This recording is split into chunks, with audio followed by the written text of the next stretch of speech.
I'm burnt out. My money leaving like a goddamn water faucet on. And I was like, God, like, and then I was mad at God. So I went from being mad at my friends to being mad at God. Because I'm like, I'm a good person. I sow seeds, I help people, I give blessings, I pay people rents.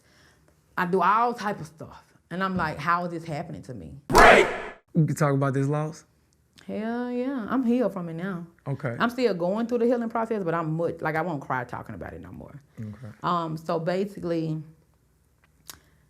I always been a hot mess. I'm owning up to everybody, okay? I always been a hot mess. People say I'm mean, they say I'm aggressive. I agree, you know? And so I could tell that I was getting overwhelmed because I am the leader and the visionary of Black Spot. It's a lot on my back. So I went out and I was telling people, like, I need help. I want to have chapter leaders, you know, to help me run this organization, boom, boom, boom. And so I went out and I had people. And it's a lot. It's a lot being a leader. It's not what people think. It's not just leading yourself and your family. You're leading the whole community. And people that I had, they didn't want to serve anymore. Like, all of them was my clients. I had helped all of them make a lot of money. And they didn't see the vision no more. And so I put my homegirl in charge. She was my client too. She wanted to do coaching anyway. She wanted to move to Atlanta anyway. So I'm like, girl, you want the Spot Ball Tribe? It's $1 million company. Shit, you can have it because I'm tired. And so I gave it to her. And I, from what I understand from our therapy sessions, that she wasn't ready. And so I just want to make sure, because she was my real friend too. So and I did, and if she sees this, which she probably will, I did other interviews, and it came up a little bit, but I was angry. I was mad, and I just talked how the old me used to talk. But I'm saying, this is my first interview as a healed woman. So I'm not even talking the way I used to talk. My demeanor is not the same. My energy is not the same. So I want to take accountability that if she felt like, because before I was like, what you talking about? Like, I don't know what you're talking about. So if she did feel that way, I want to take accountability for whatever part I played in it. Just move. I just want to take that accountability and let her know, like, hey, girl, I still love you. I'm rooting for you. But, you know, I feel like if I can't trust people, we can't have anything. And so all that stuff happened. Everybody know what I want and how I am. And it's a lot to walk in my shoes. Even if you're walking in your own shoes, but even to carry the vision, it's a lot and everybody can't handle it. And I feel like that's really what happened. So I stepped down from my own company. I put people in place and they got in there and saw what was really required, and it's a lot of work.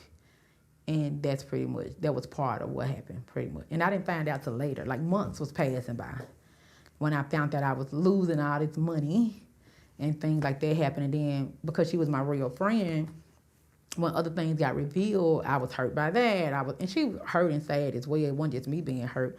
And so that put me into a depression. It wasn't me losing $1 million that put me in depression. It was my friend, the reason why I went into depression. I know how to make money. I went into a depression. I'm like, damn, I'm doing all this stuff. I just want to take a break. Nobody hears me. You're my friend. I thought you was ready. Why didn't you tell me? Why didn't you talk to me? That shit put me in depression, not losing $1 million. I'm making this shit back. That's cool. That's what it was. And so that went on for about 6 months. It was horrible. I was crying every day. And I'm a gangster. I'm from Memphis. I was crying. One of my therapists gave me a prayer closet. I was sleeping in my prayer closet. Changed my life. Changed. Because I was like, I can't hear. I can't think. I can't hear. I'm burnt out. My money leaving like a goddamn water faucet on. And I was like, God, like, and then I was mad at God. So I went from being mad at my friends to being mad at God. Because I'm like, I'm a good person. I sow seeds, I help people, I give blessings, I pay people rents. I do all type of stuff. And I'm like, how is this happening to me?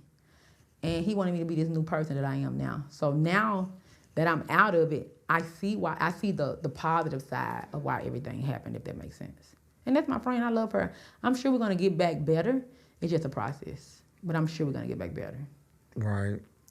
So that's played a part in it. I got into a lawsuit. That played a part in it. I won a lawsuit, but when that lawsuit happened, I wasn't promoting my business how I normally promote. First of all, I'm reckless. Let me just be clear about it. I'm from the real project.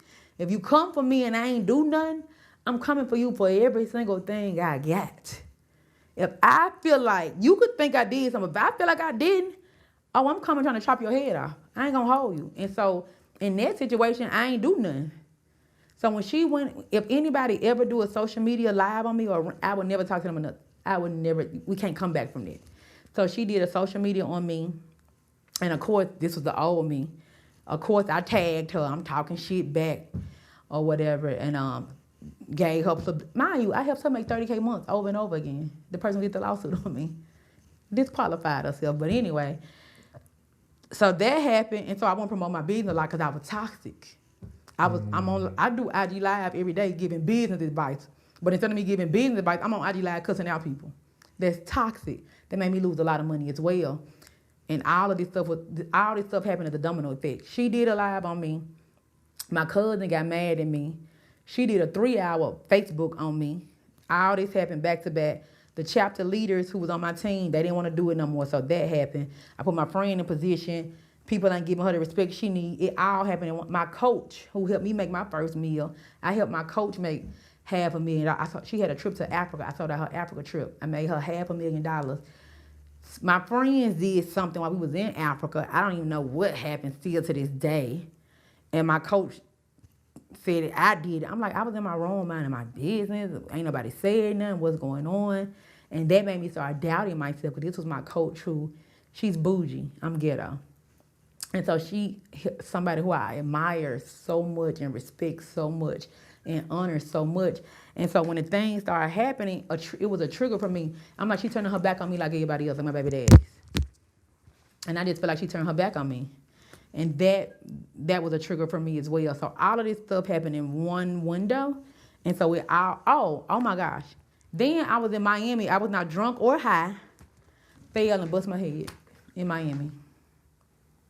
Sober. I was sober.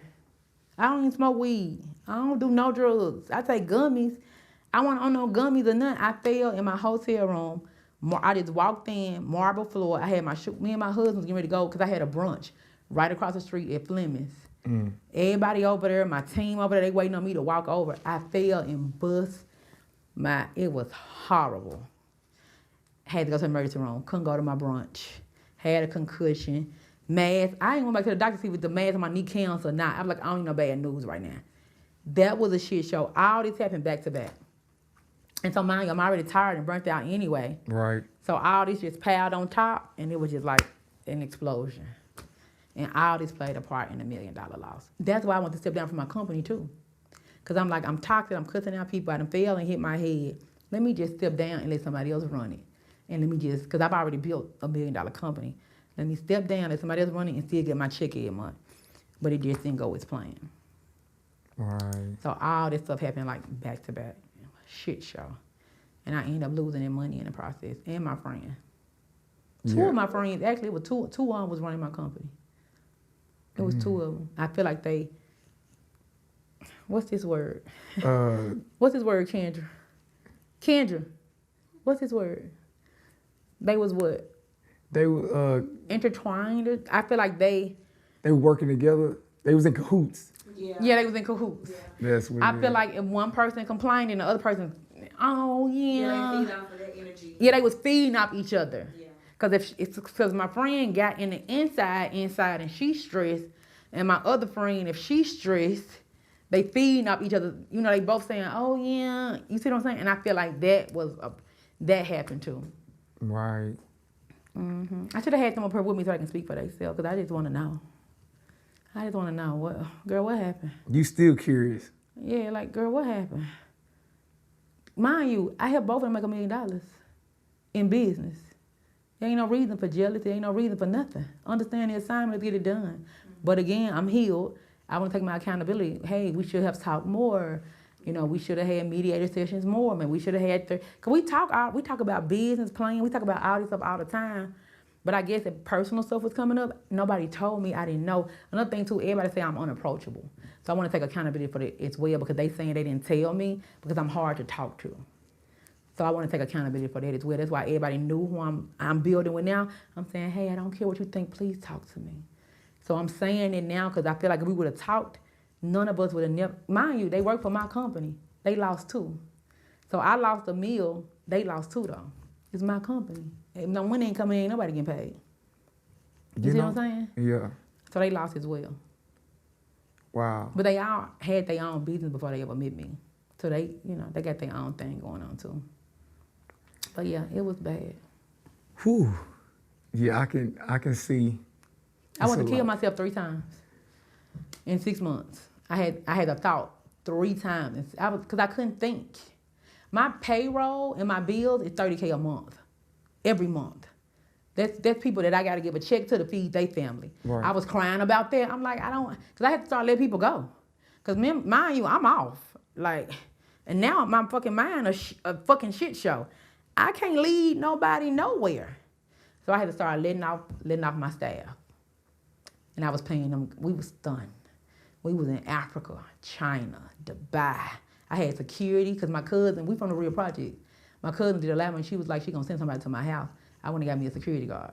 And my security guard had to go if I went, I had to get an extra flight, extra hotel. I spent a lot of money. Your cousins? Yeah. I'm sitting up here like this now, but we from the real projects, for real. Yeah, my cousin told me she was gonna send somebody to she was like, she said she had been this when somebody get mad at you, the real deal. She said she been want to beat me up anyway. That's what she said. She said she been want to beat me up. And she she gonna send something. Mind you, all the stuff I did, there's another thing I learned through all of this. Nothing I do is enough. It don't matter if I was doing in my eyes, I'm thinking I'm doing all this stuff for my family. I'm thinking I'm doing all this stuff for my friends. I'm thinking I'm doing all this stuff for my clients. It's not enough. People will turn their back on you in a drop of a dime. If I ain't learned nothing else, I've learned that. I still trust people until they show me different, but I'm already moving like you're going to turn your back on me. And that's not good. But that's how I operate now. I operate like, oh, she going to leave. She won't be here long. That's how I operate, unfortunately. And it's sad. It's not a good place to operate from. But it is what it is. Right. And that's how I feel now. Like anybody will turn their back at any moment. Anybody will forget all the trips, all the watches, all the money, all this. Anybody will forget it. Like I will pay for we go to Africa, I pay for everything. Flight, everything I'm paying for. We go to Dubai, everything I'm paying for. And they was getting paid too. Anybody that work with me gonna get paid. We're gonna make some money. Anybody that work with me. So it just wasn't enough. But now I got better systems in place. I got contracts in place. Everything is just more structured because I don't want that to happen, not in that capacity. I don't want it to happen again. So I'm just rebuilding now with brand new people, and I'm just doing it a corporate way. Like, hey, you're my friend, come on. That shit for the birds. Hey, here go your contract. This is your pay. This is the day you get paid. Fill out your tax form. This what it is. And we can still be friends too, but this part is business. Right, separating them two worlds. I'm never linking up with nobody else who's my friend for business. Ever. I will never, ever do it. Ever. That shit cost me too much. I will never, ever do that again. And it costs you more than just money. And money, that's whatever. That shit, what? There's too many people in the world. Go get some more. It cost me way more than money. The money, that's the least thing that it cost me. Mm-hmm. But to somebody else, that was the biggest thing. Like even now I got I'm getting my President's Lifetime Achievement Award for President Biden, and I got some other stuff that I got going on. And I was telling my friend, I was like, you were supposed to be with me. Like, I was like, I'm so sad you're not. It's new people around me. It's still lit, but it ain't gonna be the same with my home girl there with me. You know what I'm saying? I was like, you just really supposed to be here with me. Like, right now, y'all not here with me. Like, I'm here with other people. I'm cool with them, but I really wanted them to, it would have hit different if they would have been there, because a win for me, a win for them. So basically, I'm still winning, but the new people, they benefiting off the win. You know what I'm saying? But I wanted my friends to benefit off of it. It's a different feeling. No, it's a totally different feeling. Yeah, and I want them to be with me, but I'm like, y'all do something. Let me eat off your win. That's my new thing. Let me eat off your win instead of you eating off mine. Everybody eat off my win. I want to eat off something. Like, I'm on your win right now. This your show. I'm on your win right now. Let me come eat off somebody else's win for a little while. I'm tired of feeding people. I ain't going to stop feeding people, just in my nature, but I would love to eat at somebody else's table from time to time. Right. If that makes sense. No, it makes a lot of sense. So that's where I'm in now. Let's exchange it. There we go. And mind you, Yeah, mind you, they did things for me and stuff like that, but not on them levels, if that makes sense. But they did, they worked at my company. We worked together. They helped serve my Spotball Tribe community. So we worked together. We did things together and stuff. But I wanna fully what I am to people. I want somebody to be there for me, and I haven't had that yet. But now I am. I'm with a new company called Overly, so she's doing it. She's doing it for me. Like I'm like, this is what I always wanted, but it's still a new thing. And I'm new into that company as well. But she a big boss. She got a lot of money. She know how to treat people. And so now I am getting a feel of that with somebody, a stranger, not even my friends. And I'm carrying her vision. The person who feed me, I'm helping her carry a vision. You still serving. So they helped me. I did a lot of things for them, but I wanted to be both. Because they had companies too. They got companies too. I want to be both ways. So, yeah, so I'm thinking about that too. Break!